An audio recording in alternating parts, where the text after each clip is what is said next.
Hello guys, আমরা এইমাত্র এলাম এই নদীর ধার। আর পাশে দিয়ার আছে, দিয়ার বলে একটা গ্রাম আছে, তার পাশে বাংলাদেশ। তো এখন বাসতে চলো আপনার প্রায় 5টা। তো এখন মানে যে আপনার আবহাওয়াটা ভালো আছে, ভিডিওটা করছি ভালোভাবে, ক্লিয়ারভাবে আসবে। তার জন্য একটু মনে ফিলিংসটা ভালো হবে যে ঘুরতে এসেছি। ঘরে বসে বসে বোর হয়ে গিয়েছিলাম। তো এই যে নদী, আমাদের সেরা নদী, আপনারা দেখতেই পাচ্ছেন। এই যে এটা আমার কাকাতো ভাই, যে একসাথে আমরা এসেছি। হ্যালো। হ্যাঁ, এই যে এসছে হ্যালো হ্যালো করছে। তো ইও করবে ভিডিও গাইস, তো মানে লজ্জা করছে। লজ্জা করে কী লাভ? আমরা কি চুরি করতে এসেছি? ঘুরতে এসেছি, সাধারণত দেখবো, আপনাদের মাঝে তুলে ধরবো। এই যে দেখেন, আজ যাচ্ছি, আপনাদের পাশে দেখাচ্ছি। এইসব ছোটো ছোটো বাচ্চাগুলো আছে, খেলাধুলা করছে। আপনার সাথে থাকুন, ভিডিওটা স্কিপ করবেন না।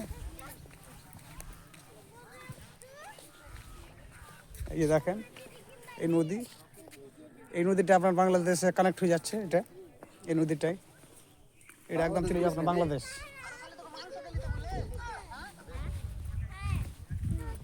আর ওই যে ওখানে আপনার বিএসএফ ক্যাম্প লেগে আছে। কোথায়?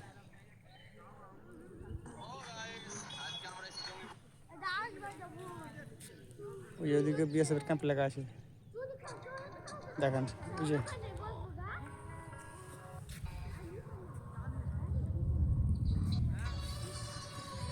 এটা পদ্মার ধার, এই যে দেখতে পাচ্ছেন। এইগুলো চর সব। এই যে ওই রাস্তাটা আপনার আছে ওই অত দূরে উঁচাতে, ওইখানে আছে। অনেকটা ডিপে আছি আমরা এখন। আর নদীতে তো জলই নেই, এই যে দেখতে পাচ্ছেন শুকিয়ে গেছে। একদম অল্প অল্প পরিমাণে জল আছে। তো আমার ভাইটা বললো এই চ ভিডিও করে আসি, ঘুরে আসি, ভালো লাগবে। তার জন্য চলে এলাম। তো আমি ওকে বললাম ভিডিও করবি, লজ্জা করে লাভ নেই। প্রথম প্রথম লজ্জা লাগে, কিন্তু লজ্জা করে তো লাভ নেই না।